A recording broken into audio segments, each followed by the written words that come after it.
Hi, I'm Caroline Leavitt. I'm the co-founder of A Mighty Blaze, and we have something really, really special today. This is one of my literary heroines, Diane Johnson, and her new book.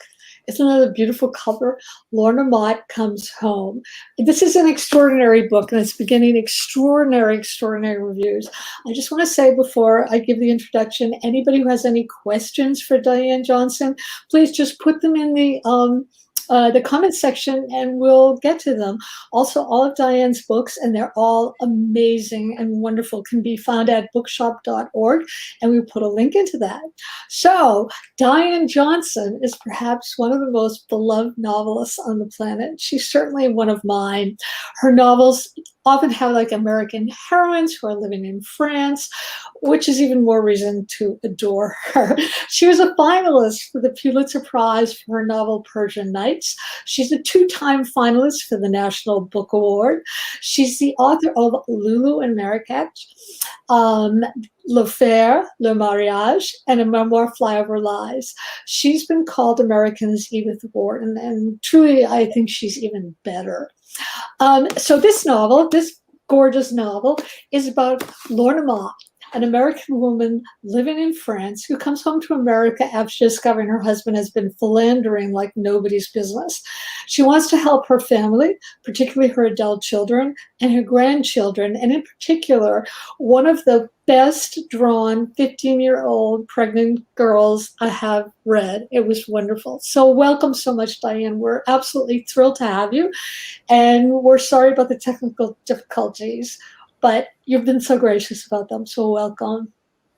Happy to have you. Thank you very much. I'm afraid that the technical difficulties were my fault, or partly my fault anyway. Our fault, never your fault. Okay, so I want to start talking about the novel because it's so wonderful.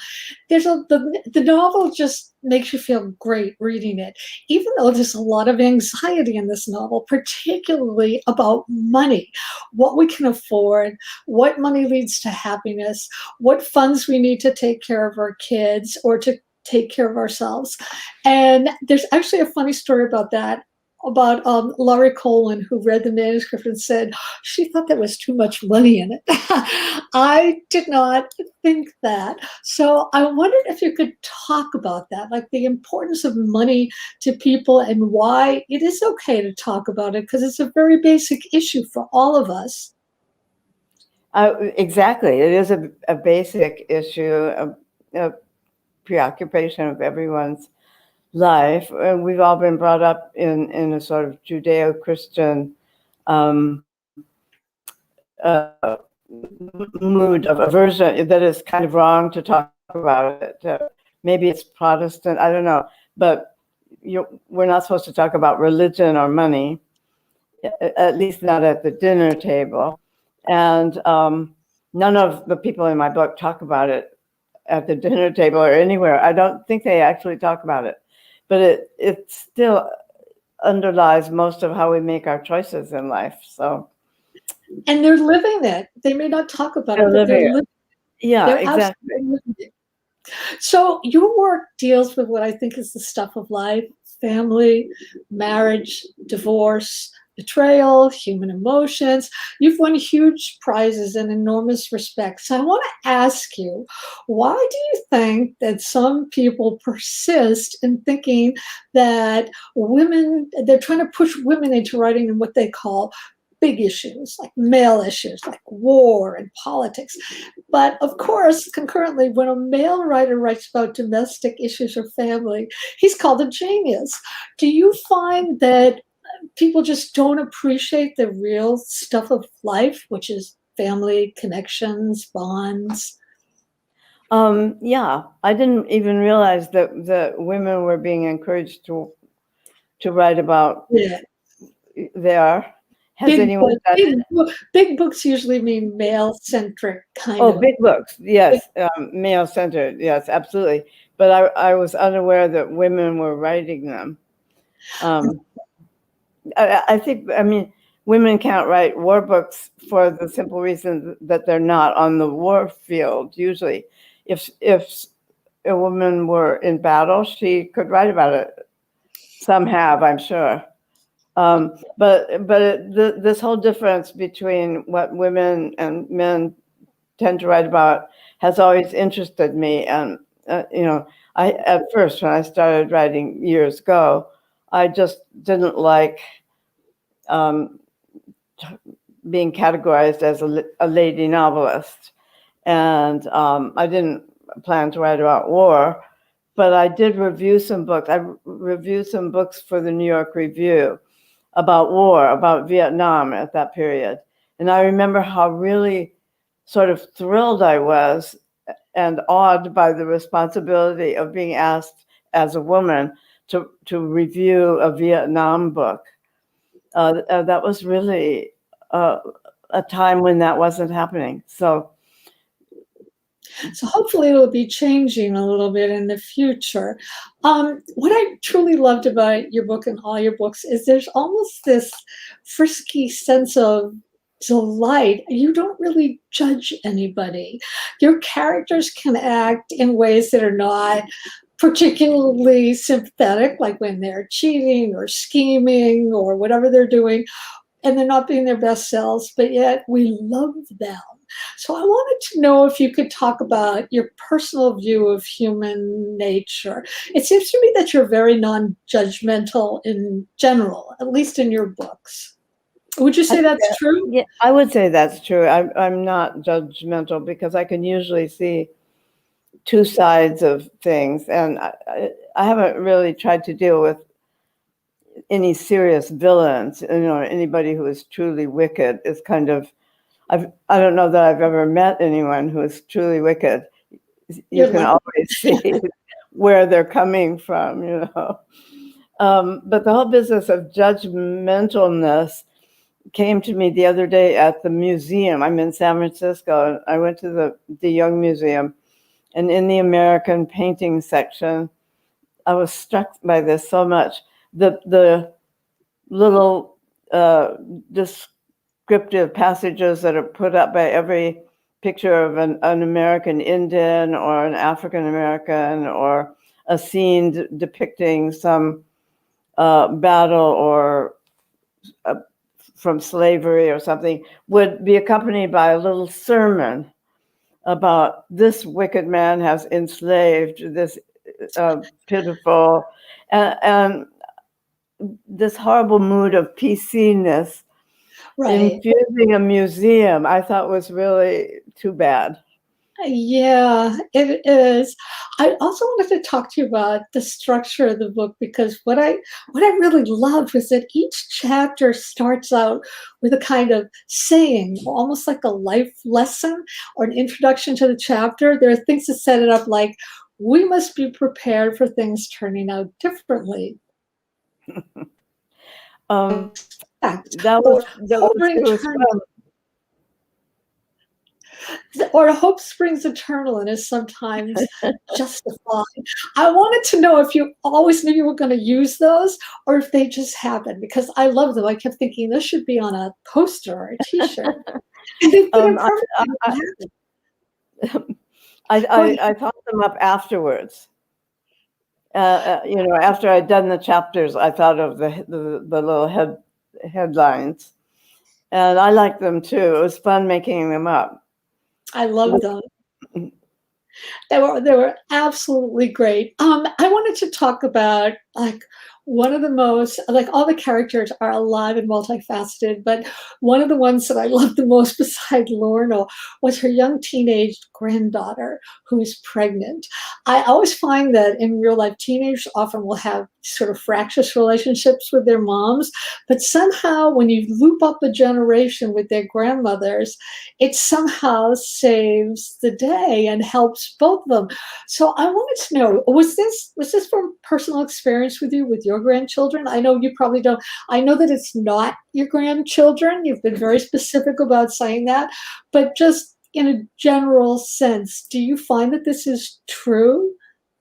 Well, I do find that the relation between grandmother and grandchild is very pleasant and less fraught than than that which you have with your own kids. Yes, there was no instance of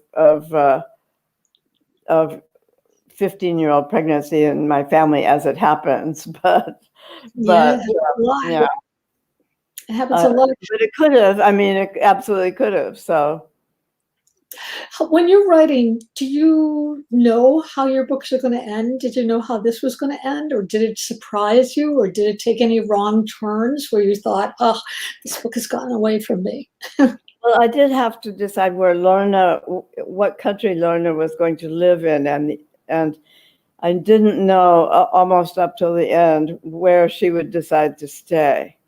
Really, that's interesting. Yeah, because I just wasn't sure, and I think I found the right answer, but Yeah, it felt like the right answer. So you used to trade pages with the great Laurie Colwin, no, who with Alison Lurie.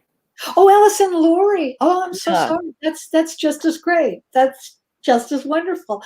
Um, who sees your pages now? Well, I don't know because Allison died a few months ago or last year, and I haven't developed that kind of relationship quite with a fellow novelist.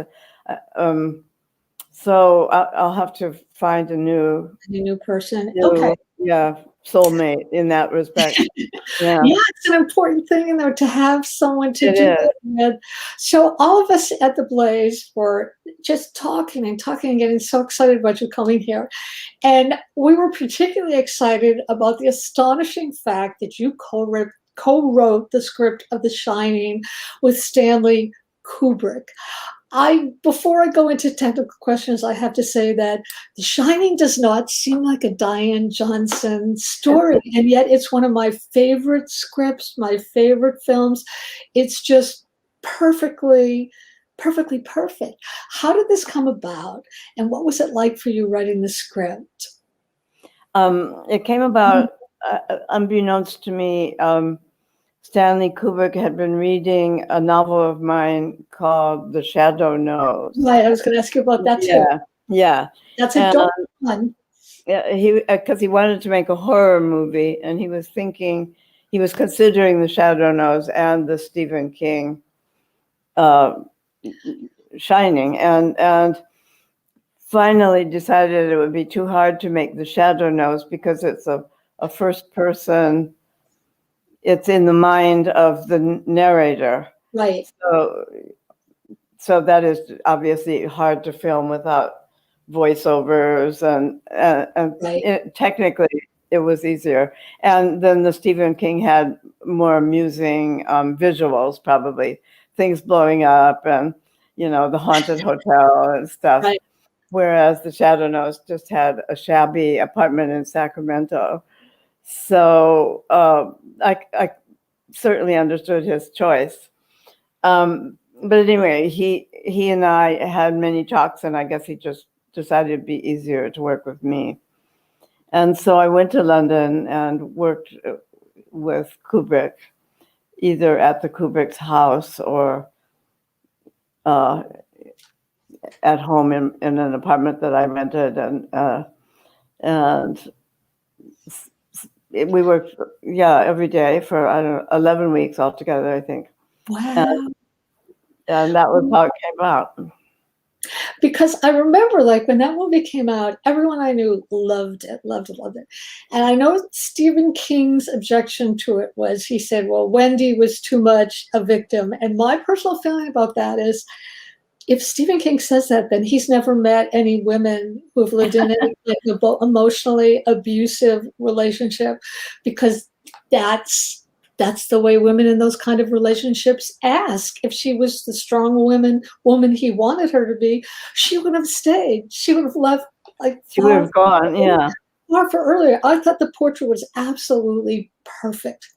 So I also wanted to know, novelists are usually so solitary. So what was it like to co-write a script? Did you find you liked it, or did you feel like, oh, I wish I were back in my office writing alone? I did like it.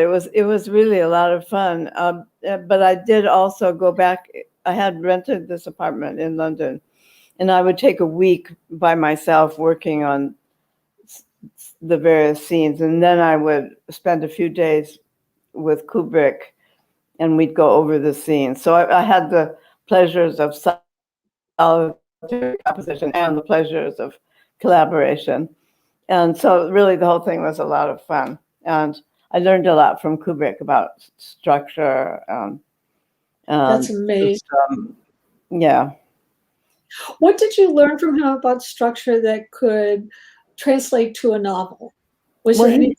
Yes, yeah, everything. I mean, what he learned from structure was from, I don't know, the Russian structuralists, and he had a firm idea about 5 acts. And I mean, Shakespeare had a firm idea about 5 acts. Those 5 acts, I guess, came from Aristotle. I'm not sure. But anyway, so he wasn't deviating from the classical perception of form.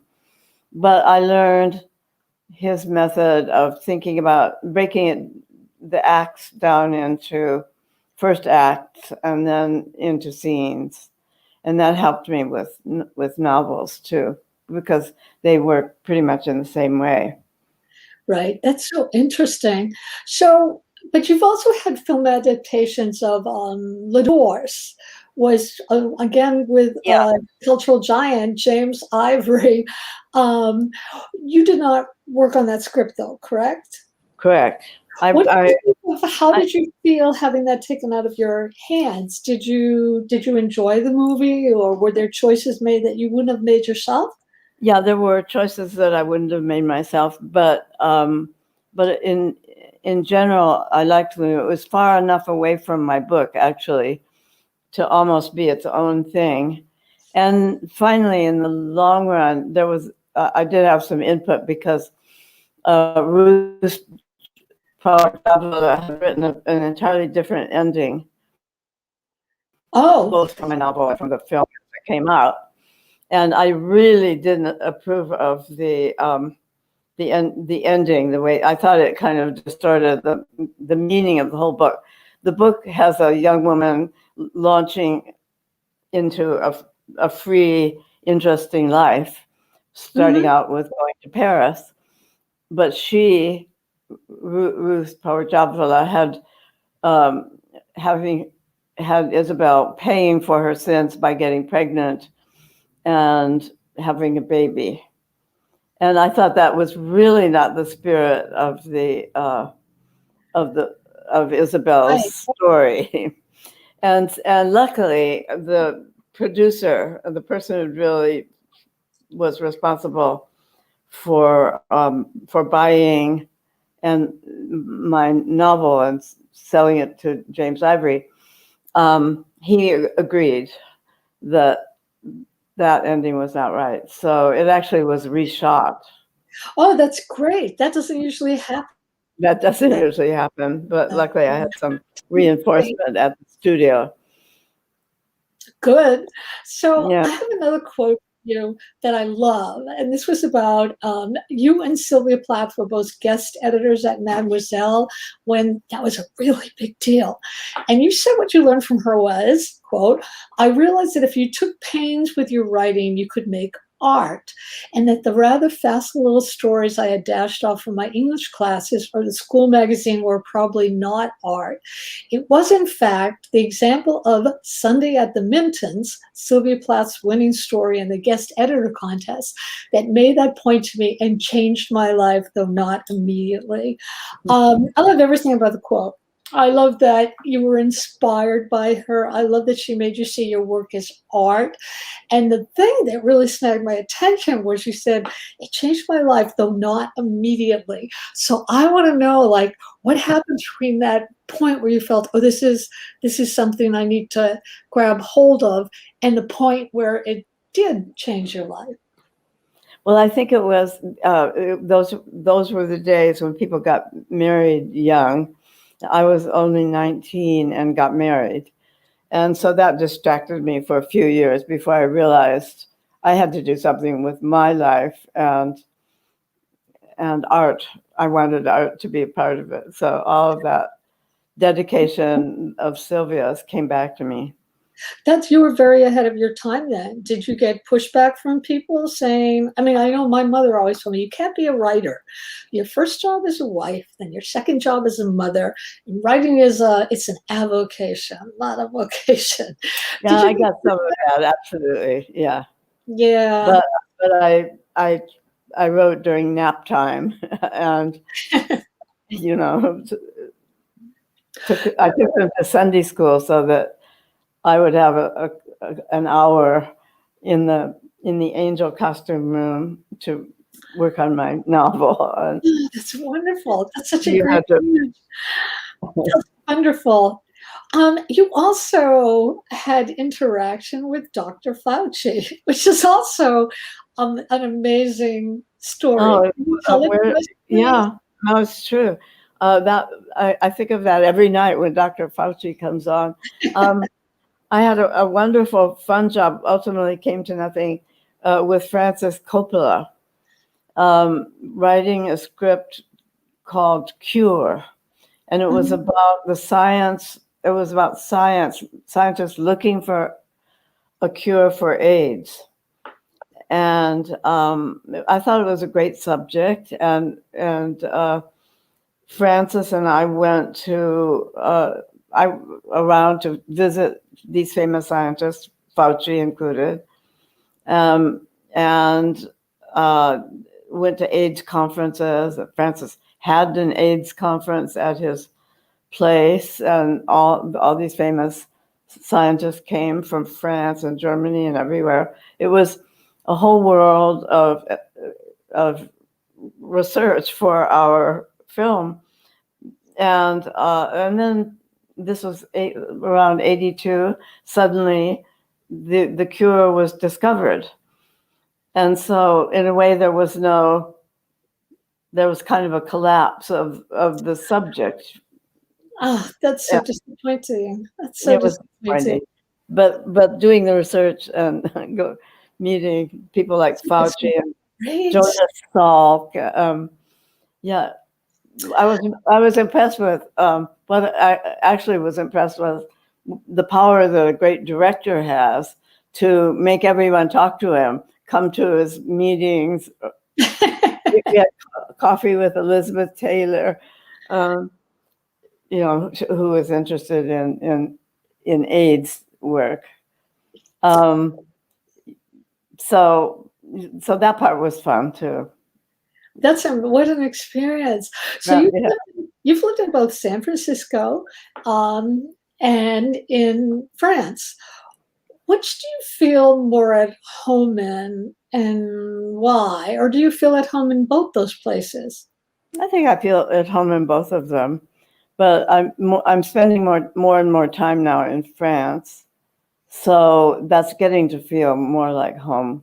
Just because I have a bigger place, I have a rented apartment in San Francisco, and a bigger apartment in Paris that I own, and so on. You know, all the reasons that you have for feeling at home somewhere. One of my kids lives in Paris. Oh, that's great. That's nice. Yeah. So do you feel that one is more literary than the other, like more beneficial to be a writer? Is it more beneficial to be a writer in America, do you think, or in Paris? Or no, probably in America for an American writer. It's really? not a time when there's a big gaggle of, a ferment of American writers in Paris. There are some, and we do have lunch and stuff, but I think probably it's a little out of the American literary scene. I sometimes feel a little out of it, but anyway, you feel out of it in California too, so it's practically the same. I wanted to remind everybody out there, if you have any questions, now is the time to post them. And I want to ask our producers, Ollie and Mark, if we have questions. Oh, we do. Diane, looking back at your incredible career, what would you say you are most proud of? Oh, it's very hard because usually I feel, and maybe now, the proudest of the most recent thing, that your most recent baby.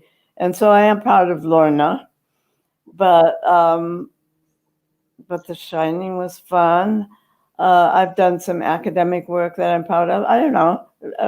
Do I have to choose? I hope not. Do we have another question? How have things, this is a great question. How have things changed for women in the arts from when you first started out until now? Well, as we were touching on, it used to be, it was more compartmentalized. You were a lady writer, a woman writer, and you had certain subjects that seemed appropriate and really did not, you were not taken as seriously because you were not dealing with the big subjects. So you couldn't write about, I don't know, philosophical issues. Maybe Iris Murdoch was allowed a little metaphysical speculation because she had a degree from Oxford in philosophy, but that was about it. And everybody else was, and still, I think it's still actually kind of true that women are expected to write about domestic issues and interior states of mind. And Well, what's men, than this, you know? yeah. Well, a good example. I got it would be like what are the awards called? Mine was called, oh God, it was from the American Academy of Arts and Letters, and I'm blanking on what the great grants that people get. They're not Guggenheims, but there's another. NEA? No, better than that. My mind just went blank. Anyway, I got one of those, the equivalent from the American Academy of Arts and Letters, and so the other. There was one for a girl and one for a boy, and so I was the girl, and the boy was Robert Stone. Oh, right. Right, and you could see perfectly the comparative, departments or compartments into which we were put. Stone writing about war and drugs, and I also wanted to talk about Lorna Mott Comes Home had a huge cast of family, which I loved, and that brings me to the question of when I first started writing. And I know a lot of writers, and all the women writers were talking about either they thought having kids and family enriched their work, and then there was a large contingent who felt like, nope. If you have a child, there goes another book down the drain. You don't have time. I personally feel that family enriches everything I do, especially writing. And I'm betting that you feel that way too. Do you?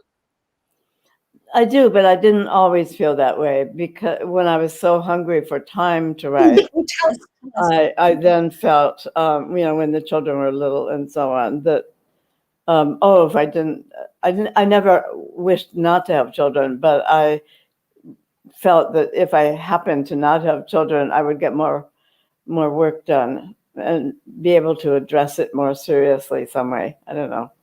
But eventually I saw it as enriching, definitely. That's so interesting, because I know so many women now, especially younger women, they're putting off having kids until they're not having kids. I know, it's kind of, yeah. That might make a difference. I mean, I think that maybe it worked for me because I didn't have my child until I was in my 40s. So I had all my wildness. You had the best of both. Yeah, I had the best of both worlds. Do we have another question? If you had one great anecdote, we're back to The Shining, from the time working on The Shining, could you share it? Whoops, I'm hoping that Diane will come back. If not, I want to say again that that this book, Lorna Mott Comes Home, is absolutely wonderful. It's full of family. It's full of surprises. It's witty. It's going to make you feel really great. You should go to bookshop.org and buy it right away. And I want to remind everybody again that Diane Johnson is like phenomenal. She did indeed work on The Shining with Kubrick. She worked with Sylvia Plath. How great is that? And it looks like Diane probably will not be coming back due to technical difficulties. So I do want to thank everybody out there for coming here. Thank you so, so much. And I do want to thank Diane, and I want to apologize to her. I'm so sorry for these technical difficulties. Again, here's the book one last time, Lorna Mott Comes Home by Diane Johnson. It's completely fabulous book. So thank everybody for being here, and we'll see you next time.